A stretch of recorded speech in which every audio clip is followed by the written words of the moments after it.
Assalamualaikum warahmatullahi wabarakatuh. Halo semuanya, selamat datang di channel saya. Perkenalkan, nama saya Raffi Zakwan Eka Putra. Teman-teman bisa memanggil saya Raffi. Pada kesempatan kali ini, kita akan membahas sebuah materi yang sangat penting dalam dunia pemrograman, khususnya di bidang struktur data, yaitu materinya adalah Binary Search Tree atau biasa disingkat dengan BST. Mungkin ada yang bertanya nih, kenapa sih kita harus mempelajari BST atau Binary Search Tree? Apakah benar struktur data ini sepenting itu? Apa sebenarnya pengertian dari Binary Search Tree ini? Bagaimana cara kerja struktur data ini? Dan yang paling penting, bagaimana sih cara kita mengimplementasikannya dalam bahasa pemrograman C++? Teman-teman pasti penasaran kan? Langsung saja, mari kita mulai pembahasannya. Baik, kita langsung masuk ke dalam materinya, yaitu tentang struktur data, dan materinya yaitu Binary Search Tree atau BST. Tujuan dari video ini adalah, yaitu yang pertama, untuk memahami konsep dari BST itu sendiri. Yang kedua, memahami aturan binary search tree. Yang ketiga, yaitu mengamati visualisasi dari BST atau binary search tree. Dan yang terakhir, mengimplementasikan BST di C++, yaitu pemrogramannya. Nah, BST sendiri atau yang dikenal sebagai pohon pencarian biner adalah jenis struktur data yang berbentuk pohon biner dengan aturan tertentu. Setiap simpul atau node dalam BST menyimpan sebuah nilai atau key dan hanya bisa memiliki maksimal dua anak, yaitu subpohon kiri dan juga subpohon kanan. Lalu, untuk operasi dasar dari binary search tree itu yang pertama ada insert, proses memasukkan elemen baru ke dalam BST. Lalu lanjut yang kedua itu ada search, yaitu proses menemukan sebuah nilai dalam struktur BST. Yang ketiga yaitu delete, menghapus elemen tertentu dari BST. Dan yang terakhir itu ada traversal, mencetak elemen pada pohon sesuai urutan tertentu. Mengapa binary search tree itu penting? Yaitu di sini yang pertama adalah analisis deskriptif, yaitu menjelaskan data-datanya. Yang kedua yaitu analisis diagnostik, yaitu mencari penyebabnya. Yang ketiga yaitu analisis prediktif atau memprediksi masa depan. Lalu yang terakhir analisis perspektif, merekomendasikan tindakan. Lalu selanjutnya di sini ada aturan dari binary search tree. Dalam struktur BST atau binary search tree, setiap simpul node di situ pada sisi kiri dari suatu node di induk harus memiliki nilai yang lebih kecil daripada nilai induknya. Sebaliknya, setiap simpul di sisi kanan harus memiliki nilai yang lebih besar atau setidaknya sama dengan nilai dari node induknya.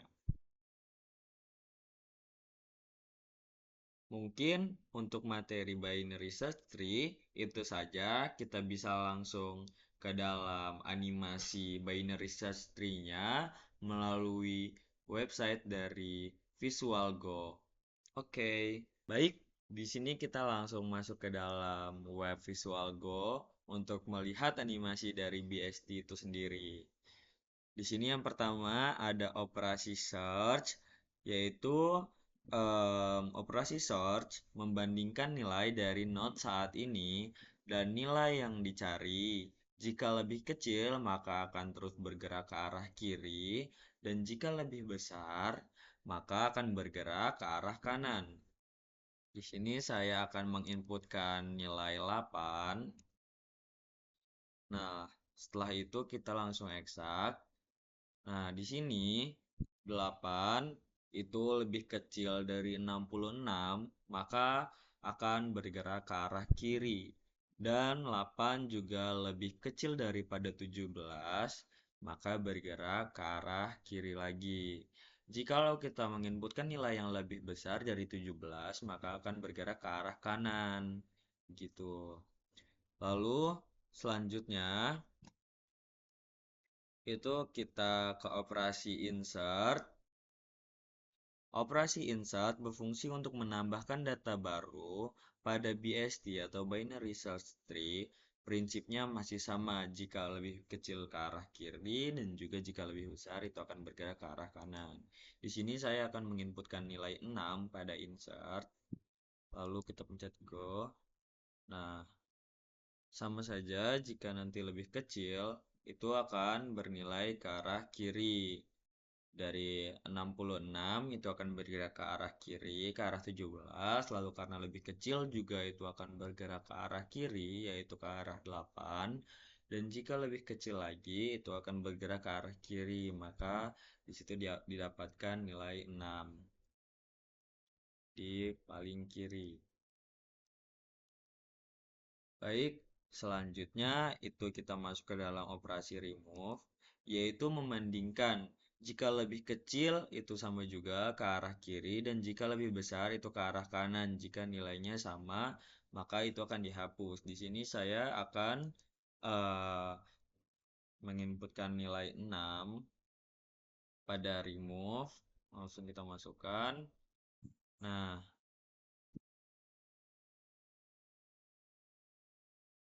baik. Nah, seperti itu. Nilai 6-nya langsung akan di-remove jika kita pencet pada aplikasi remove karena itu nilainya sama, maka akan dihapus. Baik, selanjutnya kita langsung masuk ke dalam traversal. Dalam traversal itu ada tiga, yaitu ada in order, lalu ada pre-order, dan juga ada post order. Kita masuk ke in order. Untuk in order traversal itu urutannya dari left, root, lalu right. Jadi dari kiri, lalu ke induk, lalu ke arah kanan. Seperti itu. Lalu untuk traversal pre-order itu dari root, left, lalu right. Jadi yang pertama dari induk, lalu ke arah kiri, lalu selanjutnya ke arah kanan. Untuk in order, itu ciri khasnya jika diterapkan pada BST, traversal in order akan menghasilkan data yang terurut secara menaik atau ascending.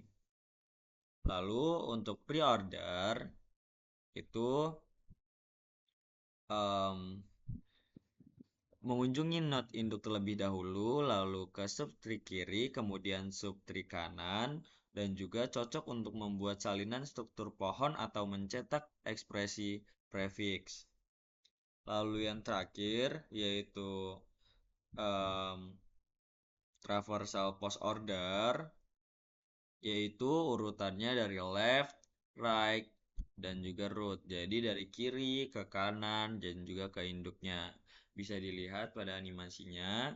Di sini post order traversal yaitu mengunjungi substrate kiri dan kanan terlebih dahulu, baru yang terakhir ke node induknya, yaitu digunakan dalam proses menghapus atau membersihkan pohon karena anak-anak diproses sebelum ke induknya.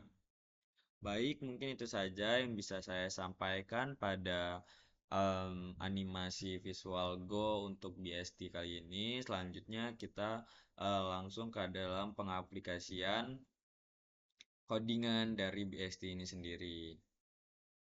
Baik, kita di sini langsung masuk ke dalam aplikasi Visual Studio Code-nya untuk melihat aplikasi pengkodingan atau programannya dari BST. Di sini saya memakai bahasa pemrograman C++ untuk pengaplikasian dari BST sendiri. Di sini kita langsung masuk ke dalam codingannya.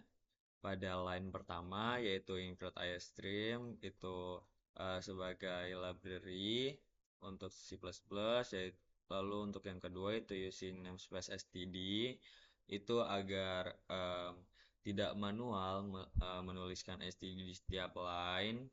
Lalu masuk ke dalam line kelima itu untuk struktur node untuk setiap elemen dalam BST. Struktur node ini yang pertama kita mendeklarasikan struktur node yang berfungsi menyimpan setiap elemen dalam BST atau binary search tree. Setiap node punya 3 komponen, data untuk nilainya, left untuk anak kiri, dan right untuk anak kanan.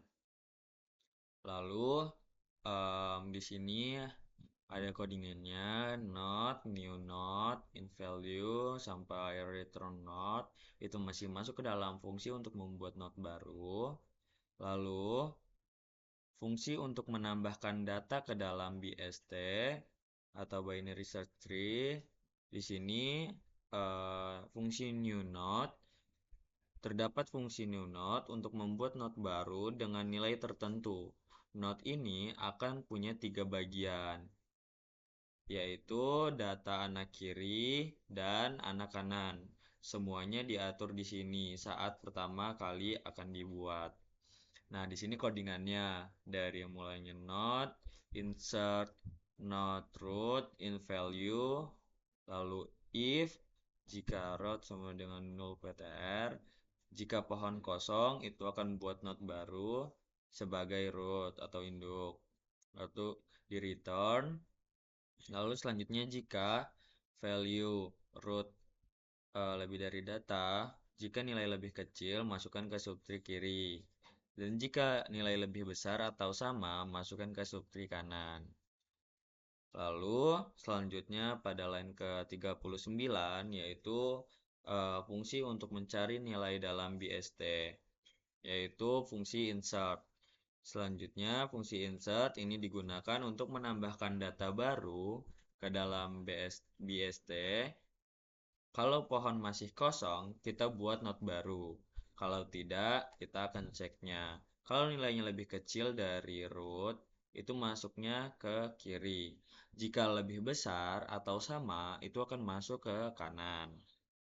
Nah, fungsi untuk mencari nilai dalam BST itu dari 39 hingga 53. Di sini ditutup dengan kurung kurawal. Lalu di sini untuk jika sudah mencapai ujung pohon dan tidak ditemukan, lalu selanjutnya itu untuk nilai ditemukan, dan ini untuk cari di subtree kiri dan cari di subtree kanan. Lalu pada line 57 itu fungsi untuk mencari nilai terkecil digunakan saat menghapus node. Nah, di sini codingannya dari line 58 hingga 62 yang berfungsi untuk mencari nilai terkecil. Lalu di sini ada fungsi delete atau fungsi untuk menghapus nilai dari BST. Fungsi delete node digunakan untuk menghapus data, yaitu jika ada 3 kasus. Yang pertama, kalau node tidak punya anak kiri, itu cukup hapus dan sambungan ke kanan. Kalau tidak punya anak kanan, hapus dan sambungan ke kiri. Kalau punya 2 anak, cari nilai terkecil di subtree pohon kanan sebagai pengganti, lalu hapus nilai itu. Nah, codingannya dari 66 hingga 86. Di sini ada cari di subtree kiri dan juga di kanan. Lalu jika ditemukan itu siap dihapus. Ini codingannya tidak punya anak kiri dan juga jika tidak punya anak kanan. Dan ini jika node punya 2 anak.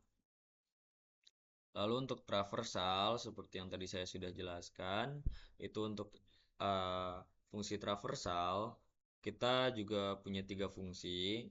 Itu yang pertama ada in order, yaitu cetak kiri, akar dan juga kanan, hasil data berurutan dari kecil ke besar.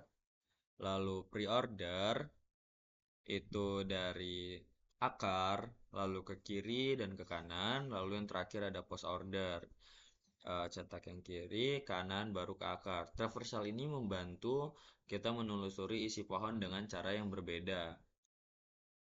Di sini line 101 hingga line ke 123 codingan untuk traversal, in order, pre-order, dan juga post order. Nah, lalu yang terakhir itu fungsi main atau fungsi utama untuk menjalankan program, yaitu mulai dengan pembuat tree kosong, lalu kita tambahkan beberapa data seperti 30. Nah, di sini ada 50, 30, dan juga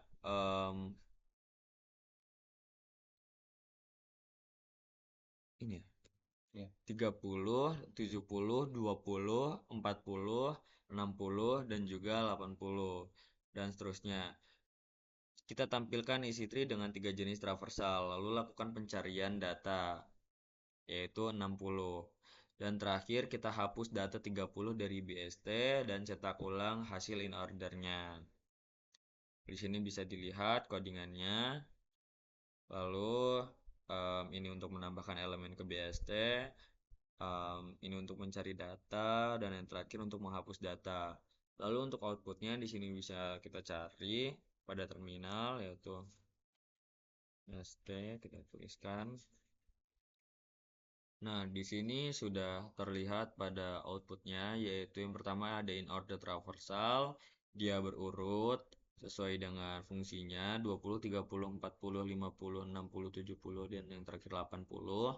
Lalu untuk pre-order itu dari akar ke kiri dan juga ke kanan, jadi dia dari tengah itu 50, 30, 20, 40, lalu 70, 60, dan juga 80. Lalu untuk post order traversal itu dia kiri, kanan, baru ke akar. Yang terakhir jadi akarnya, yaitu 20, 40, 30, 60, 80, 70, dan juga 50. Lalu di sini data 60 ditemukan di BST. Setelah menghapus 30, in order traversal menjadi 20, 40, 50, 60, 70, dan yang terakhir 80. Mungkin itu saja yang dapat saya sampaikan pada pengaplikasian codingannya. Kita lanjut ke bagian kesimpulan. Baik, teman-teman, sebagai kesimpulan dari pembahasan kita kali ini, bisa kita pahami bahwa materi binary search tree atau disingkat dengan BST merupakan salah satu struktur data berbentuk pohon yang memiliki sifat khusus dan terstruktur. Struktur ini terdiri dari simpul-simpul atau node-node di mana setiap node memiliki maksimal 2 anak, yaitu yang pertama, anak di sebelah kiri atau left child yang menyimpan data bernilai lebih kecil dari node induknya, dan anak di sebelah kanan atau right child yang menyimpan data bernilai lebih besar dari node induknya. Dengan aturan ini, BST secara otomatis mengatur data dalam urutan yang sistematis dan juga rapi, yang memungkinkan berbagai operasi seperti yang pertama, pencarian data atau searching dilakukan lebih cepat, yang kedua, penambahan data atau insertion berjalan efisien, yang ketiga, penghapusan data atau deletion lebih mudah dikelola. Keunggulan inilah yang membuat BST lebih sering digunakan dalam berbagai aplikasi pemrograman, terutama ketika kita berhadapan dengan data dalam jumlah besar dan memerlukan pengelolaan yang efisien dibandingkan dengan struktur data lain yang tidak memiliki aturan pengurutan. BST menawarkan efisiensi waktu dan kinerja algoritma yang jauh lebih optimal, terutama dalam proses pencarian dan pemrosesan data. Mungkin itu saja materi yang bisa saya sampaikan dalam kesempatan kali ini. Semoga pembahasan kita bisa menambah wawasan kalian seputar struktur data, khususnya pada materi binary search tree. Jikalau teman-teman punya pertanyaan, kritik, ataupun saran, jangan ragu untuk menuliskannya di kolom komentar ya. Dan kalau kalian merasa konten ini bermanfaat, silahkan like video ini, bagikan ke teman-teman kalian, dan tentunya subscribe agar tidak ketinggalan materi menarik lainnya seputar dunia pemrograman dan juga komputer. Terima kasih teman-teman. Wassalamualaikum warahmatullahi wabarakatuh.